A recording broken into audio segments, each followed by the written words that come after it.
तस्य ज्ञानञ्जनशलाकया चक्षुन्मिलितं येन तस्मै श्रीगुरुवे नमः। नमो विष्णुपादाय कृष्णपृष्ठाय भूतले श्रीमते भक्तिवेदान्त स्वामीति नामिने। नमस्ते सरस्वते देवे गौरवाणी प्रचारिणि निर्विशेष शून्यवादी पाश्चात्यदेशतारिणि।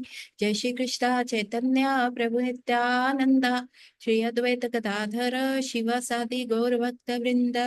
हरे कृष्ण कृष्ण कृष्ण हरे हरे, हरे राम राम राम हरे हरे।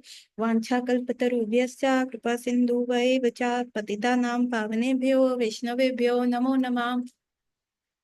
तो आप सबका स्वागत है आज की कक्षा में, और हम कर रहे हैं द टीचिंग्स ऑफ लॉर्ड चैतन्य, और हम हैं आखिरी चैप्टर पे। तो अभी गौर सुंदर राय रामानंद के साथ खेल रहे हैं रैपिड फायर राउंड, और रैपिड फायर राउंड में गौर सुंदर से पूछ रहे हैं मुक्त जीवों का सबसे सचमुच मुक्ति का क्या, उनका मतलब लक्ष्य क्या होना चाहिए। और वो कहते हैं श्री राधा कृष्ण के प्रेम ही प्राप्त होना चाहिए। अब गौर सुंदर पूछते हैं गानों में सर्वोत्तम गाना कौन सा है। तो श्री राय रामानंद कहते हैं राधा कृष्ण की प्रेम लीला के बारे में जो गाना बताए, जो आ, ध्वनि उनका वर्णन करे, वो बेस्ट है। और बद्ध अवस्था में जीवात्मा काम के वशीभूत रहता है। सब नाटक उपन्यास और प्राकृतिक गीत स्त्री पुरुष के काम के वशीभूत रहते हैं। सब नाटक उपन्यास और प्राकृतिक गीत स्त्री पुरुष के काम विहार का वर्णन करते हैं। लोगों का भी ऐसा साहित्य में प्रति आकर्षण होता है। तो आप देखेंगे कि कॉमन में बहुत सारे जो द मूवीज है, नेटफ्लिक्स पे है, पूरा काम वासना का पूरा इंडस्ट्री है ये रोमांटिक मूवीज बहुत चलती हैं, Devdas and everything goes on. तो ये सारी चीजों में लोगों का बहुत इंटरेस्ट रहता है। अतः गोपियों सहित अपनी अप्रकृत लीलाओं को प्रकाशित करके भगवान श्री कृष्ण प्राकृतिक जगत में अवतरित हुए। गोपी जन और भगवान श्री कृष्ण के प्रेम विलास संबंधी अमित शास्त्र है। जो इस साहित्य का अथवा श्री राधा कृष्ण की कथा का आश्रय लेता है, वह सच्चे आनंद का आस्वादन करता है। श्रीमद् भागवतम में उल्लेख है कि अपने वास्तविक स्वरूप को प्रकट करने के लिए भगवान श्री कृष्ण ने अपनी श्री वृंदावन की लीलाओं को प्रकाशित किया। श्री राधा कृष्ण की लीला को समझने के लिए प्रयत्नशील व्यक्ति बुद्धिमान और परम भाग्यवान है। जिन गीतों में श्री राधा कृष्ण की लीलाओं का वर्णन है, वे संसार की सर्वोत्तम गीत है। तो यहाँ पे अगेन राय रामानंद ने कहा कि जिन गीतों में श्रीमती राधा रानी और भगवान कृष्ण की प्रेम लीलाएं हैं, क्योंकि इस जगत में क्या है, प्राकृतिक काम चलता है, लेकिन भगवान ने उस प्राकृतिक, कहते हैं ना, जहर जहर को मारता है। तो काम वासना कैसे हट सकती है? काम वासना तभी हट सकती है जब हम भगवान कृष्ण की इन लीलाओं का आस्वादन करें जो अप्राकृतिक है ना। तो वो हमारे अंदर की काम वासनाएं खत्म कर सकती हैं। इसीलिए श्री राधा कृष्ण की लीलाओं का वर्णन करने वाला ही सबसे सर्वोत्तम गीत है। भगवान श्री गौर सुंदर ने पूर्ण जिज्ञासा की, संसार में सर्वमंगल सार सॉरी संसार में सर्वमंगल सार सर्वाधिक श्रेय क्या है। श्री रामानंद ने राय ने कहा, कृष्ण भक्त के संग से बढ़कर अन्य कोई श्रेय नहीं हो सकता। मतलब आपको सबसे बड़ा वर क्या मिल सकता है, आपको सबसे बड़ा बेनेडिक्शन क्या मिल सकता है इस संसार में, कि यदि आपको एक उत्तम कृष्ण भक्त का संग मिल जाए। तो संग संजायती काम, जैसे करोगे संग वैसे आप हो जाएंगे। तो यदि आपको ऐसे उत्तम भक्त का संग मिल जाए, तो इससे बड़ा आपका कोई श्रेय नहीं हो सकता, कि इससे बड़ा आप इस संसार में कोई भी चीज ले नहीं सकते। तो अगेन गौर सुंदर पूछ रहे हैं स्मरण योग्य क्या है। श्री रामानंद ने कहा, कृष्ण नाम रूप लीला की नित्य स्मरणीय है। यही कृष्ण भावामृत है। भगवान श्री कृष्ण के विविध लीला विलासों का अनेक वैदिक शास्त्रों में उल्लेख है। ये लीलाएं नित्य स्मरणीय है। ये सर्वश्रेष्ठ ध्यान और परमोच्च भाव है। श्रीमद् भागवत में सुखदेव गोस्वामी प्रमाणित करते हैं कि स्वयं भगवान श्री कृष्ण नित्य स्मरणीय है। साथ ही उनके नाम कीर्ति एवं यश का श्रवण कीर्तन भी होना चाहिए। तो यहाँ पूछा जा रहा है कि गौर सुंदर महाप्रभु यही पूछ रहे हैं कि सबसे ज्यादा क्या चीज हमें याद करनी चाहिए, किस चीज का स्मरण करना चाहिए। और रूप गोस्वामी ने भी भक्ति रसामृत सिंधु में क्या लिखा है, we should never forget Krishna and we should always remember Krishna. तो सबसे स्मरणीय क्या है? भगवान के नाम रूप और गुण लीलाएं। श्री गौर सुंदर महाप्रभु श्री गौर सुंदर महाप्रभु ने जिज्ञासा की, सबसे बड़ा धन ध्यान क्या है? श्री राधा कृष्ण के पदाम्बुज का ध्यान ही प्रधान ध्यान है, श्री रामानंद राय ने उत्तर दिया। ये अ, ये श्रीमद् भागवत से ही प्रमाणिक है। भक्ति पति भगवान श्री कृष्ण के नाम कीर्तन और उनका ध्यान पूजन नित्य करना चाहिए। सब सब सुख त्याग कर कहाँ वास करना चाहिए? भगवान श्री गौर सुंदर ने आगे पूछा तो श्री रामानंद राय ने कहा, सब सुख त्याग करके श्री कृष्ण की लीला स्थली व्रजभूमि श्रीधाम वृंदावन में निवास करना चाहिए। श्रीमद् भागवत में उद्धव जी ने कहा है कि लता रूप में वृंदावन में निवास करना ही सर्वश्रेष्ठ है। वृंदावन में ही परम ईश्वर भगवान श्री कृष्ण के निवास किया था और गोपियों ने वैदिक ज्ञान के चरम लक्ष्य के रूप में उनकी आराधना की थी। श्री गौर सुंदर महाप्रभु ने आगे पूछा, सबसे श्रेष्ठ श्रवण योग्य क्या है? श्री राधा कृष्ण की प्रेम लीलाएं कर्ण रसायन है, श्री रामानंद राय ने उत्तर दिया। वास्तव में यथार्थ वक्ता में राधा कृष्ण लीलाओं को सुनने का तक्षण मुक्त हो जाते हैं। दुर्भाग्यवश कभी कभी लोग इनका श्रवण सिद्ध भक्तों से नहीं करते, इस प्रकार वे पथ भ्रष्ट हो जाते हैं। श्रीमद् भागवत में कथन है कि भगवान श्री कृष्ण और गोपीजन की लीलाओं का श्रोता उत्तम भक्ति को प्राप्त होकर प्राकृतिक जगत में सबके हृदयों पर छाए काम विकार से अवलंब मुक्त हो जाएगा। अतएव श्री राधा कृष्ण की लीला श्रवण का समूल नाश हो जाता है। यदि कोई इस विधि के द्वारा प्राकृतिक काम से मुक्त नहीं हो पाता तो उसे राधा कृष्ण की लीलाओं के श्रवण का यत्न नहीं करना चाहिए। विशुद्ध कृष्ण भक्त से ही सुनने पर श्रोता श्री राधा कृष्ण की लीलाओं में प्राकृतिक काम संबंध का भ्रम हो जाएगा, ऐसे ही वह पथभ्रष्ट हो जाता है। तो यहाँ पे देखिए क्या लिखा है कि किसका नाम कीर्तन करना सबसे उत्तम है, तो उन्होंने कहा भगवान के नाम का कीर्तन करना सबसे उत्तम है। फिर गौर सुंदर पूछ रहे हैं कहाँ रहना उत्तम है, उन्होंने कहा भगवान की लीला स्थलियों पे रहना, जैसे श्रीधाम वृंदावन में रहना सबसे उत्तम है। फिर उन्होंने कहा किसका नाम सुनना उत्तम है, उन्होंने कहा कि राधा कृष्ण की लीलाएं सुनना उत्तम है। लेकिन यहाँ पे उन्होंने क्वेश्चन लगा दिया कि ध्यान पूर्वक आप किसी भी टॉम डिक एंड हैरी से नहीं सुन सकते, किसी भी मायावादी से नहीं सुन सकते भगवान की लीलाएं, क्योंकि उससे क्या होता है, सी हम कह रहे हैं ना जहर जहर को मारता है, लेकिन जहर जो जहर को मारता है उसकी मात्रा कितनी होनी चाहिए, कितना उसका पावर होना चाहिए, वो सब डिसाइडेड होता है ना। तो ये सारी चीजें हमें ध्यान रखनी होती है। लेकिन यदि हम किसी के भी मुख से सुन ले, राधा कृष्ण की लीला अमृत के समान है, लेकिन यदि अमृत में अगर एक सर्प अपना मुख डाल दे और उसमें एक भी कण विष का चला जाए तो वो पूरा अमृत विषैला हो जाता है, और जीवन को अच्छा करने की जगह, इम्यूनिटी या ताकत बढ़ाने की जगह वो क्या करता है, हमारे को और नीचे धकेल देता है, हमारे हमारे प्राण के संकट आ जाते हैं। इसीलिए राधा कृष्ण की लीलाएं हमें सुननी ही उत्तम श्रेय से चाहिए। जो भक्त है, जो इन चीजों को अच्छे से रियलाइज कर रहा है, जिनके अंदर काम वासना नहीं है, उनके मुख से जब हम राधा कृष्ण की ये लीलाएं सुनते हैं तो फिर क्या होता है, हमारी काम वासना ठीक हो जाती है। लेकिन यदि हम होता है ना, क्या हुआ, भगवान कृष्ण की लीला है ना, किसी से भी सुन लो, कोई भी बता देगा कैसा भी है, यदि हम इस भावना से सुनेंगे तो क्या होगा, हमारा वो काम वासना और बढ़ जाएगी। तो हमें बहुत कौशन रखना है। श्री गौर सुंदर महाप्रभु ने जिज्ञासा की, परम उपास्य कौन है? श्री रामानंद राय ने अवलंब उत्तर दिया कि दिव्य युगल श्री राधा कृष्ण उपासना की अवधि है। मतलब उन्होंने ये नहीं कहा कि कृष्ण की उपासना करो, उन्होंने कहा युगल, जो राधा और कृष्ण युगल है, इनकी उपासना करनी चाहिए। उपास्य अनेक है, जैसे कोई निरंकारवादी ब्रह्म ज्योति की उपासना करता है, किंतु राधा कृष्ण की उपासना करने से अतिरिक्त और भिन्न उपासना करने से उपासक जीवन के लक्षण से रहित वृक्ष अथवा स्थावर प्राणी जैसा बन जाता है। शून्य पासक कहलाने वालों को भी यही परिणाम होता है।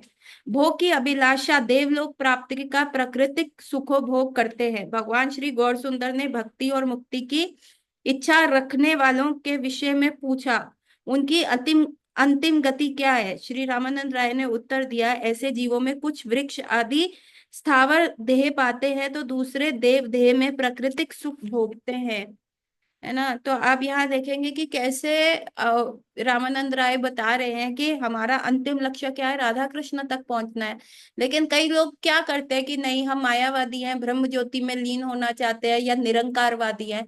तो गौर सुंदर महाप्रभु ने पूछा कि अरे ये इन लोगों का अंतिम डेस्टिनेशन क्या होता है, कि जो अगर ये मायावादी है और ये शून्यवादी है, ब्रह्मवादी है, तो इनको क्या मिलता है? तो गौर सुंदर राय रामानंद ने कहा कि देखिए इनको क्या मिलना है, इनको या तो ये देवलोक में चले जाएंगे, इंद्र के वहां कोई देवी देवता बन के सुख भोगेंगे, या ये वृक्ष बन जाएंगे, ऐसा इनकी गति है। श्री रामानंद राय ने कहा कि ये भी कहा कि कृष्ण भक्त के रस को ना जानने वाले उस काक जैसे है, उस कौवे जैसे है, जिससे कड़वी नींद चूसने में आनंद आता है। दूसरा और रसज्ञ कोकिला भक्त आम्र का आस्वादन करते हैं। अभोग ज्ञानी शुष्क ज्ञान पर मनोधर्म करते रहते हैं, जबकि श्री राधा कृष्ण की प्रेमी कोकिला की भांति कृष्ण प्रेम अमृत पाते हैं। कड़वा नीम का फल कभी खाने योग्य नहीं है। शुष्क मनोधर्मी से भरा होने के कारण वे काक जैसे मनी धर्मियों का योग है, किंतु आम का फल बड़ा आस्वादन है। श्री राधा कृष्ण के भक्तगण उनका आस्वादन करते हैं। इस प्रकार श्री राय रामानंद राय और भगवान श्री गौर सुंदर महाप्रभु ने रात्रि भर चर्चा की। वे परस्पर नृत्य गीत और क्रंदन करते रहते। इस प्रकार रात्रि शेष होने पर प्रातः काल राय अपने स्थान को चले गए। संध्या समय में फिर भगवान श्री गौर सुंदर के दर्शन करने आए। कुछ समय कृष्ण कथा कहकर श्री राय रामानंद प्रभु चरणारविंद में प्रपन्न होकर बोले, हे प्रभु, आपने अतिशय कृपा पूर्वक कृष्ण तत्व, राधा तत्व, प्रेम तत्व, रस तत्व, लीला तत्व को मेरे चित्त में प्रकाशित किया। मैं अपने आप को इस विषय पर बोलने का सब प्रकार से अनधिकारी समझता हूँ।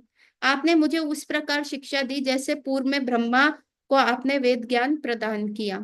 तो यहाँ पे बताया जा रहा है कि किस प्रकार जो है कि जो कौवा होता है उसको लगता है कि वो नीम का फल खा रहा है, जो बहुत कड़वा होता है उसको लगता है उसी में उसे आनंद आ रहा है।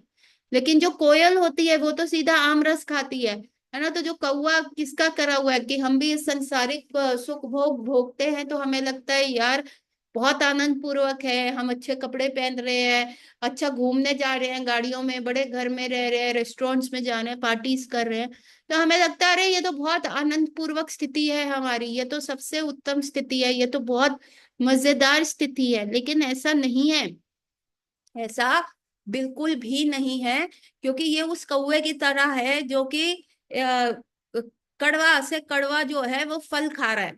लेकिन जब जिसने कृष्ण भक्ति का आस्वादन कर लिया, भगवान की नित्य लीलाओं का आस्वादन कर लिया, वो उस कोयल की तरह है जो आम खा रही है ना। तो यहाँ पे यही बताया गया कि कई जो होते हैं मनोधर्म करते हैं, कई कहते हैं लॉजिकली देखिए ऐसा होना चाहिए। हमने कोई शास्त्र नहीं पढ़े, कुछ नहीं पढ़ा, बट लॉजिकली हम आपको बता सकते हैं ये ऐसा होना चाहिए। या जैसे कोई बड़े मायावादी फिलोसफर्स होते हैं वो ऐसा बोलते हैं, पर these are like koels that these are like कौवा that are eating the dry fruit of neem, और उसको चबा चबा के उनको लग रहा है कि अरे हम तो बहुत मीठा रस खा रहे हैं। लेकिन जब जिसने आम नहीं टेस्ट किया, देखो अगर आपको किसी को मैंगो एक्सप्लेन करना है तो आप यही कहोगे ना, यू जस्ट टेस्ट इट, और तब आपको पता चलेगा कि मैंगो होता क्या है। जिसने आम को नहीं टेस्ट किया उसने इस संसार में कुछ भी टेस्ट नहीं किया। आप उसको आम नहीं समझा सकते। आप उसको कहो बहुत मीठा होता है, अच्छा कैसा मीठा होता है, शुगर केन की तरह, या जैगरी की तरह, या चीनी की तरह मीठा? क्या नहीं, आम जो होता है ना, एक अलग ही मिठास होती है उसमें, हल्का सा खटाव होता है। अच्छा कैसा होता है, शिकंजी की तरह होता है? नहीं, आप उसको एक्सप्लेन ही नहीं कर पाओगे। अल्टीमेटली आप कहोगे भाई तू चख के देख ले, है ना। तो हम भी इस संसार में जो हम रस स्वादन कर रहे हैं कौवे की तरह, तो हमें समझ ही नहीं आता कि एक्चुअल जो भगवान कृष्ण की लीला का आम रस है वो कैसा है, जब तक हम उसका स्वादन नहीं करेंगे। तो इस प्रकार राय रामानंद राय और गौर सुंदर पूरी रात्रि ये चीज डिस्कस होता रहा। कभी वो नाच रहे हैं, कभी गा रहे हैं, कभी रुंदन कर रहे हैं, कभी कहीं जा रहे हैं, कभी कुछ हो रहा है। ऐसा ऐसे करके पूरी रात्रि बीत गई, और सुबह फिर राय रामानंद चले गए, और फिर उन्होंने कहा कि मैं संध्या दोबारा आऊंगा, शाम को दोबारा आते हैं अपने ठाकुर जी से मिलने, अपने गौर सुंदर से मिलने, और कहते हैं अरे प्रभु मैं तो अधिकारी ही नहीं था ये सारे तत्व की बात करने का, लेकिन आपने जो मेरे हृदय में दिव्य ज्ञान हृदय प्रकाशित, गुरु के सानिध्य में आके दिव्य ज्ञान जब गुरु की सेवा करते हो, गुरु के सानिध्य में आके दिव्य ज्ञान हृदय प्रकाशित होता है। सो एक बार एक गुरु महाराज ने कहा कि बेटा, आप तुमको मैंने बहुत कुछ सिखाया, आज मैं तुमको टेस्ट करना चाहता हूँ। जो मैंने तुम्हें मंत्र सिखाया, जाओ, तुम जाओ और उस वृक्ष के सामने खड़े हो जाओ और उस मंत्र को टेस्ट करो। अगर तुमने उस मंत्र में सिद्धि प्राप्त कर दी होगी तो वृक्ष का एक एक पत्ता गिर जाएगा। उसने कहा, हाँ गुरु महाराज, मैंने तो सिद्धि बहुत अच्छे से प्राप्त कर लिया। तो उन्होंने कहा, जाओ टेस्ट करो। और वो जो गए शिष्य, वो उसके सामने पेड़ के समक्ष खड़े हो गए और मंत्र उच्चारण करने लग गए, लेकिन एक सूखा पत्ता भी उस पेड़ से नहीं गिरा। तो इनको बड़ा आश्चर्य हुआ, बड़े अचंभस में रहे। गुरु महाराज क्या है, गुरु महाराज त्राही माम, एक भी पत्ता नहीं गिरा। गुरु महाराज ने कहा, तुमने मंत्र का सही उच्चारण किया था, बिल्कुल उत्तम तरीके से जिस प्रकार आपने सिखाया, फिर भी पत्ता नहीं हिला। तो गुरु महाराज ने कहा, क्या तुमने मुझे याद किया, मेरा प्रणाम मंत्र बोला? नहीं गुरु महाराज, मैंने नहीं बोला। उन्होंने कहा, यही तो तुमसे भूल हो गई, पहले जाओ मेरा प्रणाम मंत्र बोलो और फिर मंत्र सिद्धि करो। और फिर उसने जैसे ही गुरु महाराज का प्रणाम मंत्र बोल के अपना वो मंत्र सिद्ध वाला बोलना ही शुरू किया, एक एक करके उस पेड़ के सारे पत्ते गिर गए। इवन हृष्ट पुष्ट जो नए नए अभी कोपले निकली थी वो भी गिर गई। तो ये क्या दिखाता है कि गुरु ही जो है ना, हर मंत्र की सिद्धि करता है। तो यहाँ पे राय रामानंद भी कह रहे हैं कि कृष्ण तत्व, राधा तत्व, प्रेम तत्व, लीला तत्व, इनके बारे में, और धाम तत्व, इनके बारे में मैं बोलने में, ये रस तत्व के बारे में मैं बिल्कुल अधिकारी ही नहीं था। आपने ये दिव्य ज्ञान मेरे हृदय में प्रकाशित किया और अब मैं इस चीज को अच्छे से बोल पा रहा हूँ। परमात्मा रूप में भगवान श्री कृष्ण से ज्ञान प्राप्ति की ये प्रणाली है।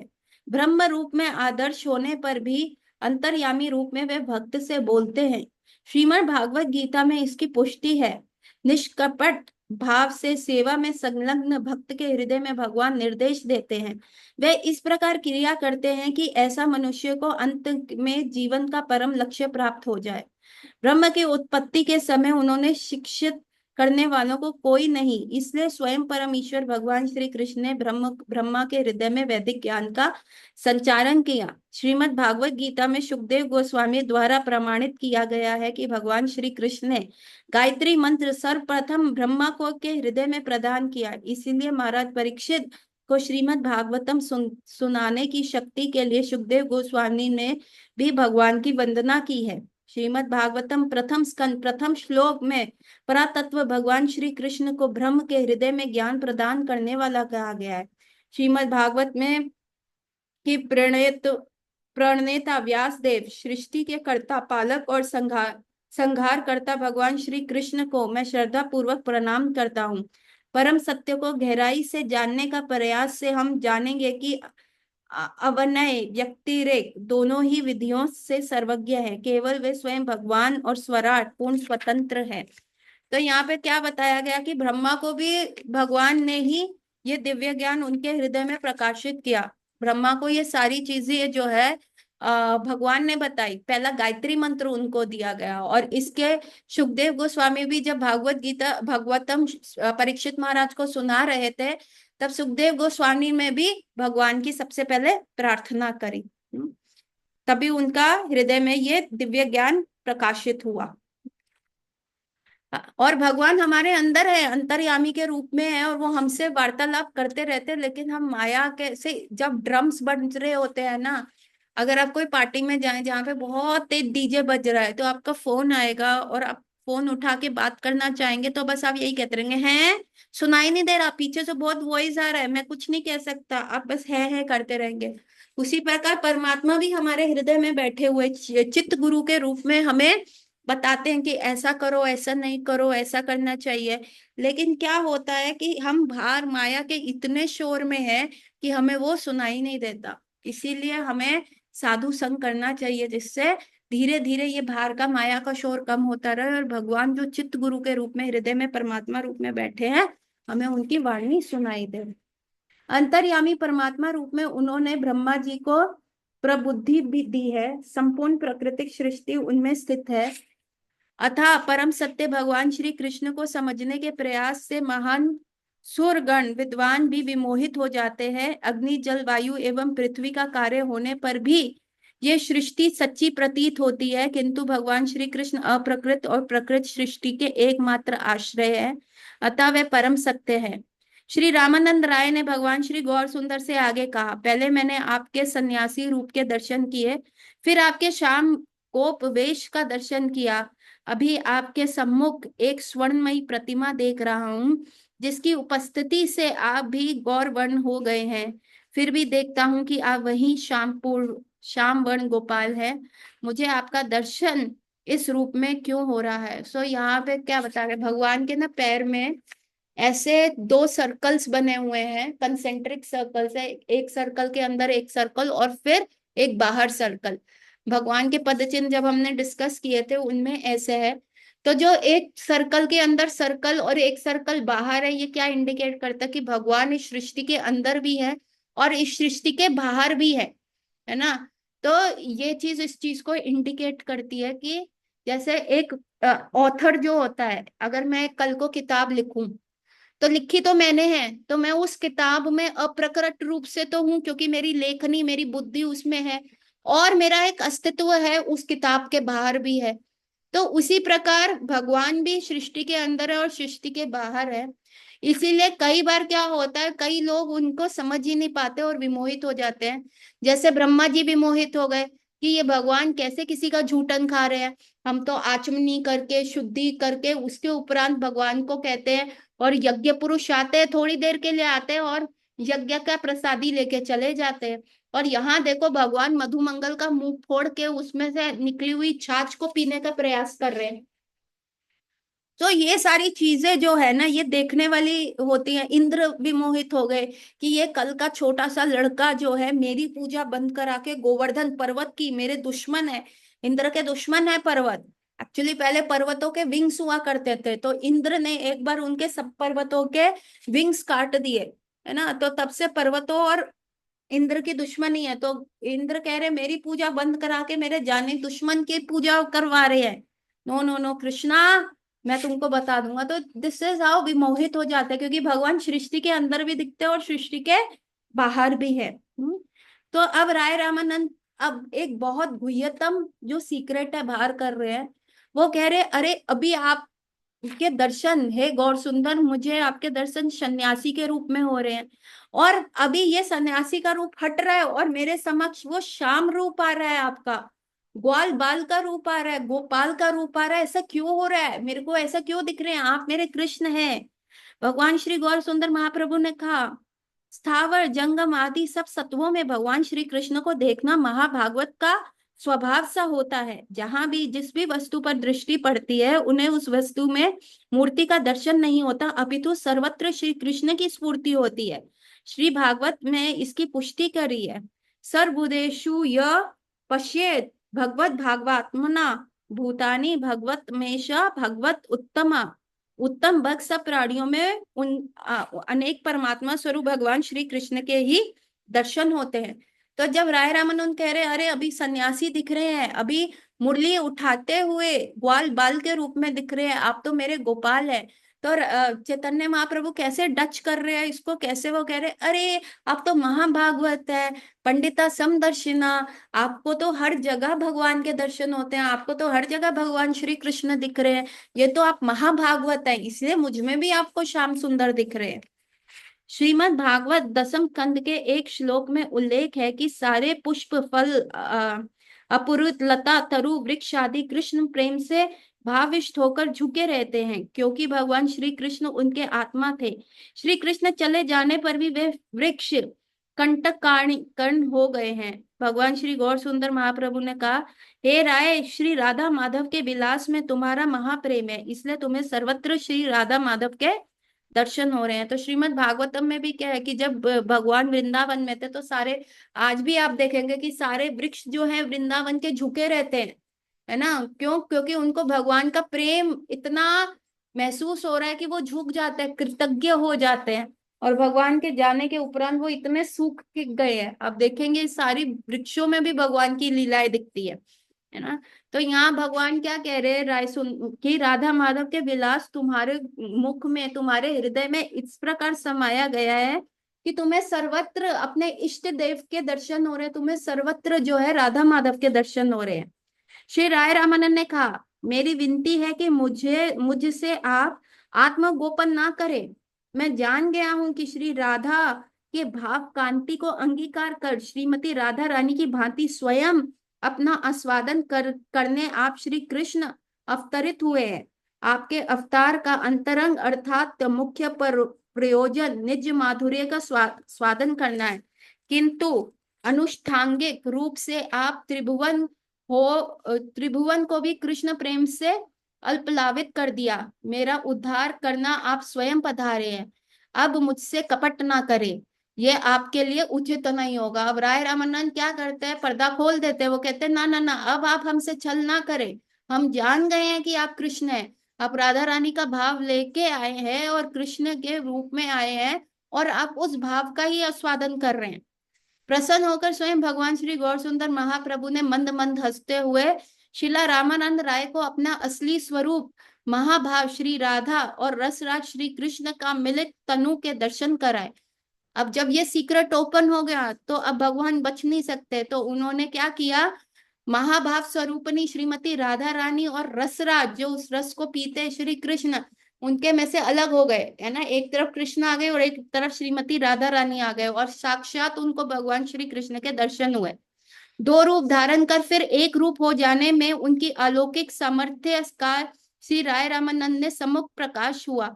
भगवान श्री गौर सुंदर महाप्रभु और श्री राधा कृष्ण ने वृंदावन लीला विहार में श्रद्धालु जन श्री रूप गोस्वामी की कृपा से श्री चैतन्य महाप्रभु का सच्चा स्वरूप समझ सकते हैं। तो जैसे ही वो अलग हुए, फिर दोनों एक में मिल गए और फिर गौर सुंदर बन गए। तो ये रूप देखकर क्या राय रामानंद बहुत हर्षित हुए। और इस चीज को हम किससे समझ सकते हैं, हम रूप गोस्वामी जो हमारी आचार्य वर्ग आ रहा है, उनके थ्रू हम इन सबको समझ सकते हैं। भगवान श्री गौर सुंदर ने के इस अद्वितीय स्वरूप का दर्शन करके श्री रामानंद राय मूर्छित हो भूमि पर गिर पड़े। श्री महाप्रभु के कर स्पर्श से वे सचेत हुए। श्री गौर सुंदर महाप्रभु को एक बार फिर सन्यासी वेश में देखकर उन्हें अति विस्मय हुआ। उनका आलिंगन कर श्री महाप्रभु ने आश्वासन दिया कि केवल उन्हीं को इस रूप के दर्शन हुए हैं। प्रभु ने कहा, मेरे अवतार तत्व जानने के कारण तुम इस विशिष्ट रूप के दर्शन का सुअवसर प्राप्त हुआ। हे रामानंद, मैं गौर अंग वाला गौर पुरुष नामक कोई और नहीं हूँ, मैं ही साक्षात ब्रजेंद्र नंदन कृष्ण हूँ। श्री राधा के अंग स्पर्श से मैंने इस समय ये रूप धारण किया है। श्री कृष्ण के अतिरिक्त श्रीमती राधा रानी अन्य किसी का स्पर्श नहीं करती, अतः मैं उनके वर्ण और महाभाव से भावित हो गया हूँ। इस प्रकार आपके साथ उनके संबंध के दिव्य माधुर्य रस का मैं आस्वादन कर रहा हूँ। तो यहाँ गौर सुंदर खुद ही बता रहे कि हाँ मैं ही हूँ। और ये राय रामानंद राय बार बार इस चीज को देख के मूर्छित हो रहे हैं। फिर चैतन्य महाप्रभु ने उनको हृदय से लगा लिया और कहा कि हाँ देखो, ये दर्शन मैंने ही केवल और केवल तुम्हें ही कराए हैं, पहली बार ही कराए हैं, और किसी को इसके बारे में ज्ञात नहीं है, ये दर्शन किसी ने नहीं किए। तो अब तुम इस रूप के दर्शन करो। सत्य में श्री कृष्ण और श्री गौर सुंदर महाप्रभु दोनों ही अंशी स्वयं भगवान है। किसी को भगवान श्री कृष्ण और श्री गौर सुंदर में भेद नहीं करना चाहिए। There is no difference between Gaur Sundar and भगवान कृष्ण। अपने कृष्ण रूप में वह परम स्वादिक है और गौर सुंदर विग्रह में वह परम स्वाद्य है। भगवान श्री परम स्वादिक क्या है, कृष्ण रूप में कृष्ण क्या है, मिश्री के समान है, और गौर सुंदर रूप क्या है, वो चींटी के समान है जो मिश्री का आस्वादन करती है ना। तो कृष्ण के रूप में हमको क्या है, राधा रानी कृष्ण का आस्वादन कर रही हैं, तो वो तत्व है ना। एंड राधा रानी उस चीज को ले रही है, ग्रहण कर रही है। सो इस रूप में गौर सुंदर क्या है, वो कृष्ण का आस्वादन कर रहे हैं, और कृष्ण क्या आस्वाद्य है। श्री चैतन्य चरितामृत में श्री गोविंद के विवरण में इसकी व्याख्या है। वहां उल्लेख है कि एकमात्र श्रीमती राधा रानी ही भगवान श्री कृष्ण के अप्रकृत आनंद से अपूरित कर सकती है। भगवान श्री गोविंद के संपूर्ण व्रज प्रऋषियों में श्रीमती राधा रानी सर्वप्रधान है।